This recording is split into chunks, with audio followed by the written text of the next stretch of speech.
Hey, how's everyone? Hope you're all doing well. As a heads up, this video may have some spoilers in it.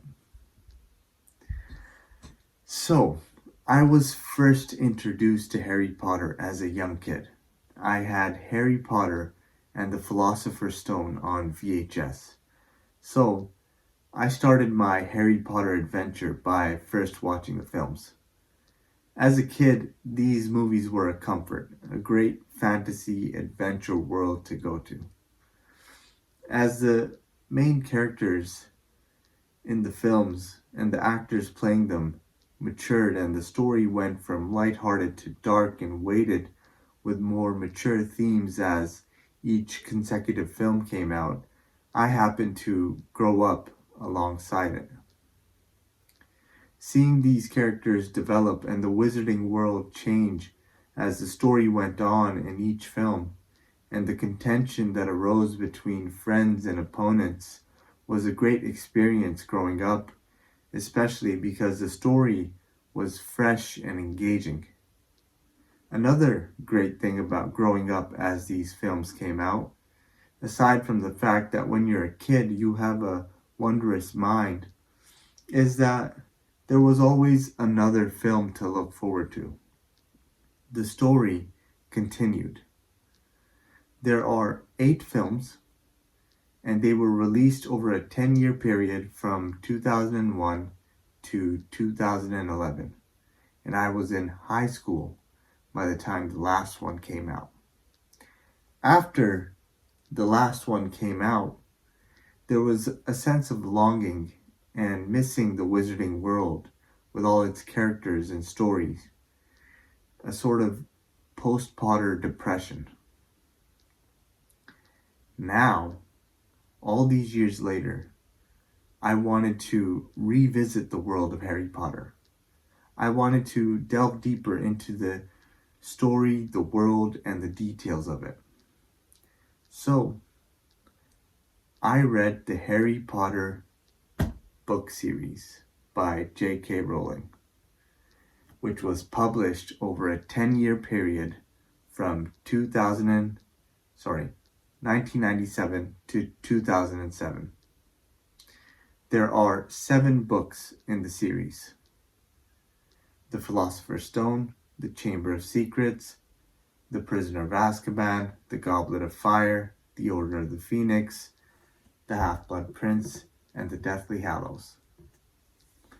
The books were fantastic. What a great place to go to with so much to read. The world really opens up in the books.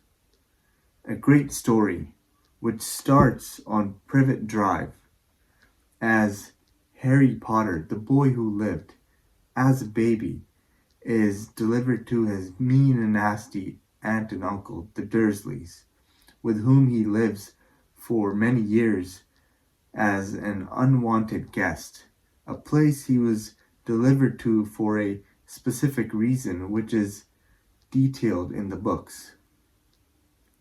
Harry is called the boy who lived for a reason, and it is because when the main antagonist, Voldemort, tries to kill Harry as a baby in order to split his soul into a 7th Horcrux, which is an evil way to evade death, Harry's mother sacrifices herself for her son, and a unique, protective, and powerful magic imbues Harry's soul through the love of mother and child.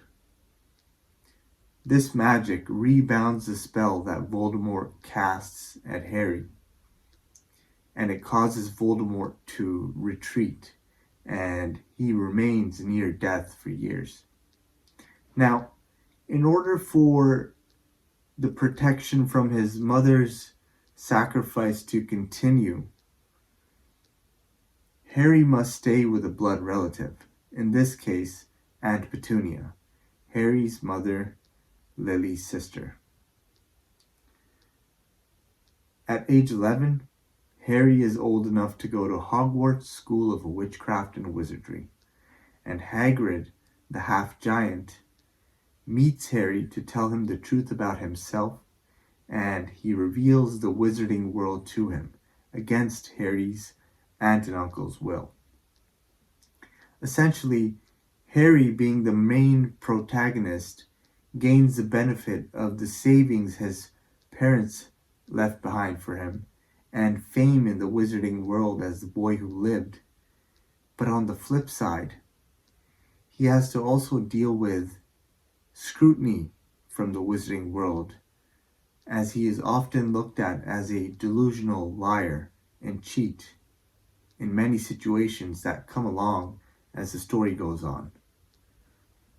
Harry also gains great best friends, Ron and Hermione, and many other classmates that stick with him. But he also deals with bullies. And he comes to learn that he will have to face his ultimate enemy, Voldemort, in the end. Reading these books, I got to see in my mind the familiar faces and places of the movies I watched growing up in a sort of extended version of the story.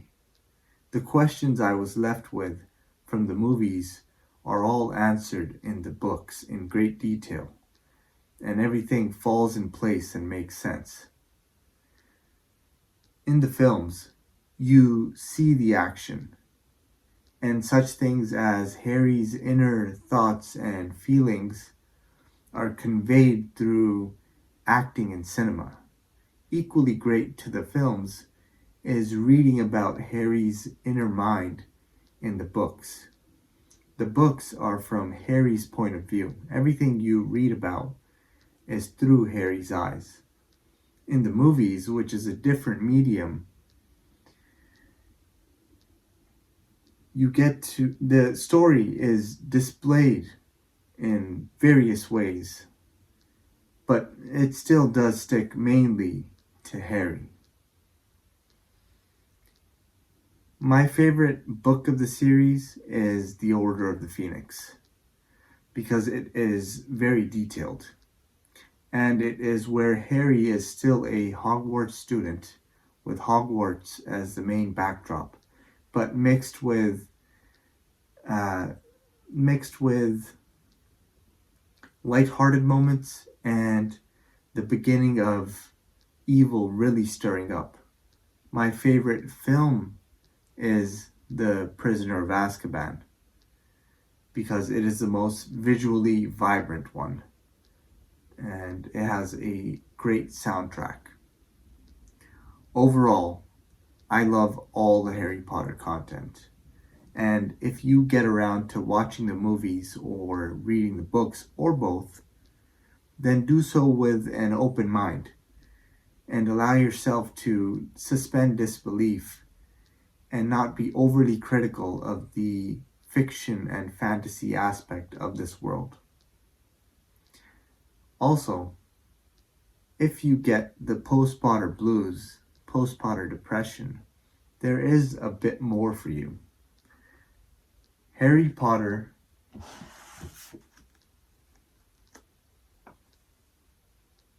and the Cursed Child. This is a play script by Jack Thorne, and it takes place 19 years after the original Harry Potter series ends. I read it, and it was a great bonus. So you go ahead and, if you want to, after this, check that out. Now, that brings us to the end of this video. I hope you enjoyed what I had to say about Harry Potter. And as usual, I will see you in the next video. Thank you.